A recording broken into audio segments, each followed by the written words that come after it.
पुत्र राम कुमार यादव रिटायर्ड फौजी की संपत्ति है, उनके पैसे से बना। जबरदस्ती एक बड़ा सा मामला उठा और विशेष वर्ग का दबाव आया तो आपने तत्काल कर दिया खलियान और नवीन पत्ती में।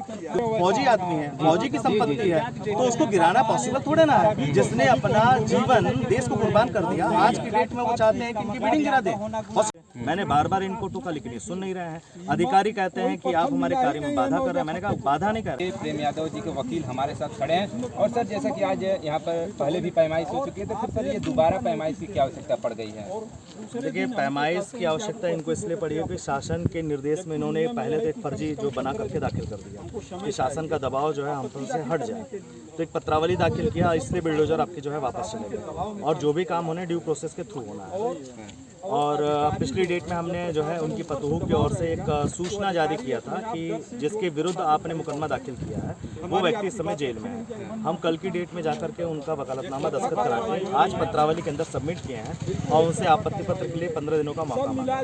साथ ही साथ हमने उन्हें ये भी बताया कि सीमांकन या फिर जो आप सर्वेक्षण करने जा रहे हैं, जो दोबारा जा रहे हैं, इसका सर्वेक्षण सीमा चिन्हों के साथ में होना चाहिए। और धारा 20 राजस्व संहिता ये स्पष्ट रूप से कहती है कि सीमा चिन्हों के साथ में ही गांव की पैमाइश और गांव की गाटा संख्याओं की भी पैमाइश की जाती है। और इनके साथ में मैंने इनको एक रूलिंग दिया था जो है पेंडिंग है, क्यों नहीं उसको डिसाइड कर रहे हैं। रूलिंग है इसकी फिरोज अहमद बनाम याकूब अहमद 2016 130 RD 33। इसमें कहा गया है कि मिनिमम 2 फिक्स पॉइंट जो है वहां से पैमाइश होगी। एक चीज हमारा बता दो कि पैमाइश जो होती है वो जब फसल कट जाती है और खाली जमीन होती है तभी पैमाइश होगी। लेकिन इन्होंने फसलों को नुकसान करते हुए जरीबी लाइन में टूटी हुई जरीबों के आधार पर जो है पैमाइश किया। दूसरा चीज, एक फोटोकॉपी नक्शा लेकर के उससे पैमाइश कर। मैंने बार बार इनको टोका, लेकिन ये सुन नहीं रहे हैं। अधिकारी कहते हैं कि आप हमारे कार्य में बाधा कर रहे हैं। मैंने कहा बाधा नहीं कर रहे हैं, आपको सच्चाई बता रहे हैं और नियम बता रहे हैं। आप नियम संगत काम करिए, हम नियम संगत रूप से रहेंगे। पुत्र राम कुमार यादव रिटायर्ड फौजी की संपत्ति है, उनके पैसे से बना हुआ है। और जो हमारी जो कैलकुलेशन कहती है ये ना खलियान में है ना नवीन पत्ती में है, इसका विरोध किया जाएगा और आपत्ति पत्र दाखिल करके नियम संगत रूप से ड्यू प्रोसेस अपनाते हुए अपना काम करेंगे। सर, जब आप कह रहे हैं कि न तो खलियान की जमीन है न तो ग्राम सभा की जमीन है, तो ये बार-बार बुलडोजर की बात क्यों आ रही है? बार-बार बुलडोजर की बात आपको स्पष्ट रूप से दिखना चाहिए कि किसी विशेष वर्ग के दबाव के अंदर में राजनीतिक इस मामले को जो है उछालना है। आप देखिए, तमाम लोग इसके अंदर में अवैध कब्जे में है, लेकिन क्यों इस मामले को उठाया गया?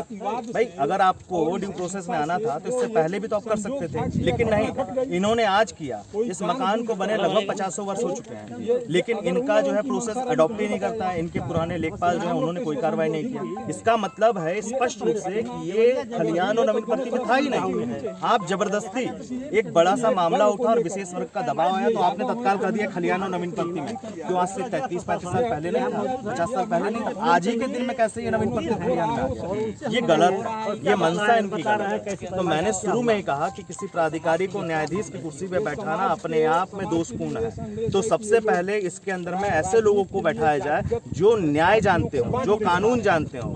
ऐसा नहीं कि 4 दिन में जो है एक एडमिनिस्ट्रेटिव अधिकारी को जो है न्यायिक कार्य सौंप दिया जाए। वो बिल्कुल नहीं जानेगा। भाई, सर ड्यू प्रोसेस आता ही नहीं तो जानेगा कहाँ से?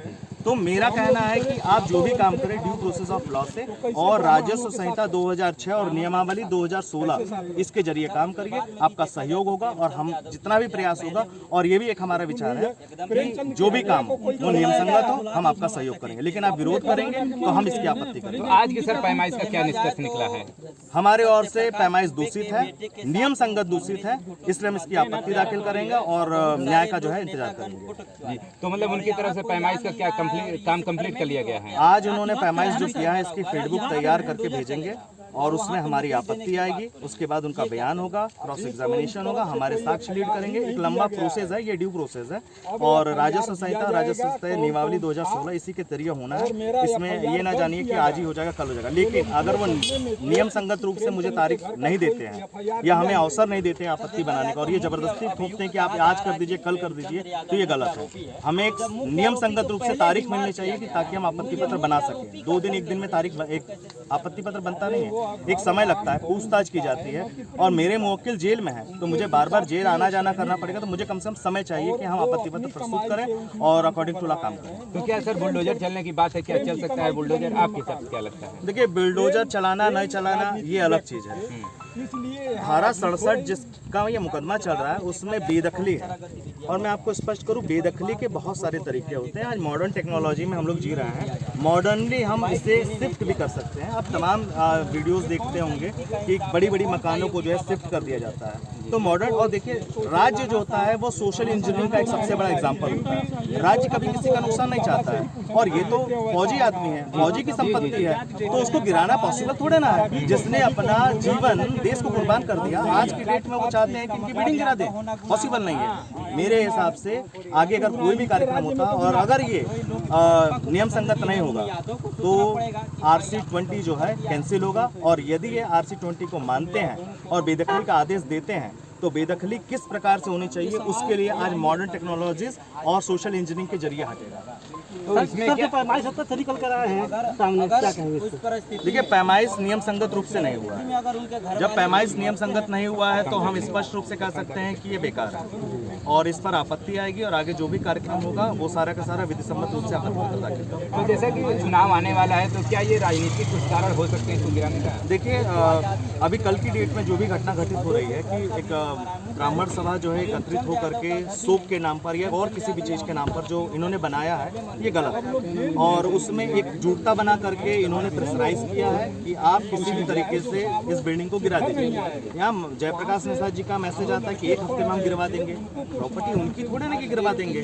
ड्यू प्रोसेस अपनाते हुए जो बेदखली होनी है वो होनी है। आप बेदखली की कार्रवाई किस प्रक्रिया से होना है वो बताइए, उसके तरीके काम करिए। अधिवक्ता के तौर पर आप क्या कहना चाहेंगे? जनता से बड़ा जातिवादिता मामला फंस गया है, लोग कहते हैं ब्राह्मण एक तरफ यादव, इस पर आपकी क्या अपील है जनता से? देखिए, भारत देश जो है वो कॉन्स्टिट्यूशन से चलता है, जातिवाद से नहीं चलता। और जाति को बीच में लाना, आप जो है अपनी मानसिकता को ओछी राजनीति कहते हैं और एक नीचपना होता है कि आप जातिगत समीकरण को बनाया जाए। तो मेरे हिसाब से आपको कॉन्स्टिट्यूशन जो है उसका और जो हमारे यहाँ कानून बने इसका सम्मान करना चाहिए और ड्यू प्रोसेस अपनाना चाहिए। तो उनके परिवार को क्या आश्वासन दिए हैं कि बुलडोजर नहीं चलेगा या फिर ऐसी कुछ बातें उनके परिवार से हुई है? मेरा पूर्ण आश्वासन उनके साथ में है कि हम जिस नियम के तहत चल रहे हैं हम सही चल रहे हैं और बिल्डिंग गिरना अभी पॉसिबल नहीं है। जो हमारे कानून में लिखा हुआ है तो हम प्रोसेस अपनाते हुए काम करेंगे। चलिए, बहुत बहुत धन्यवाद सर।